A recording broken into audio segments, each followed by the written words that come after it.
આજ તો બનાવીને ખા બજાર જેવા સમોસા ઘરે. તો ઓમ નમઃ શિવાયની જય માતાજી મિત્રો. તો પહેલાં તો લેવાનું છે મેંદાનો લોટ, એમાં અજમો નાખવાનો છે, મીઠું નાખવાનું છે અને તેલ નાખવાનું છે. તેલનું આપણે મોણ દેવાનું છે, સરસ એવું મિક્સ જાય, મુઠ્ઠી વળાઈ જાય ત્યાં સુધીને આપણે રગડવાનું છે. અને હવે લોટ બાંધી લઈએ અને ઢાંકીને મૂકી દઈશું. અને હવે આપણે લેવાનું છે તેલમાં આપણે મરચાંની કટકી, આદુની કટકી નાખશું, ટમેટાની કટકી નાખશું અને સારી રીતે મિક્સ કરી લેવું અને બધાય મસાલા નાખી દેવું. અને હવે આપણે બટેટા જે બાફેલા છે એ આપણે નાખવાના છે અને ઉપરથી ધાણા નાખી દઈશું. સરસ બેટર થઈ જાય પછી આપણે સાઈડમાં મૂકી દેવું. અને હવે આપણે લેવાનું છે લોટ આપણે હવે લોહી તોડી લેવાની છે અને આપણે રોટલી વણી લેવાની છે આવી રીતના. તો આવી રીતના રોટલી વણાઈ જાય એટલે વચમાંથી આપણે કટ મારી દેવાની છે અને આનું આપણે સમોસું બનાવવાનું છે આવી રીતના.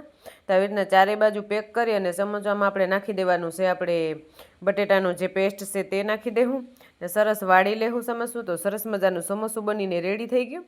તો આવા બધાય સમોસા પહેલાં આપણે કરી લેવાના છે. તો બધાય મેં ભરી લીધા અને આપણે મૂકી દેવાનું છે તેલ આપણું ધીમે રાખવાનું છે. તો તેલમાં આપણે બધાય સમોસા એક પછી એક નાખતા જઈશું અને તળતા જઈશું.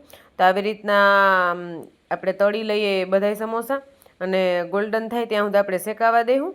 ને સરસ મજાના સમોસા બનીને રેડી થઈ ગયા. તો આપણે ચટણી સાથે સર્વ કરી લેવું.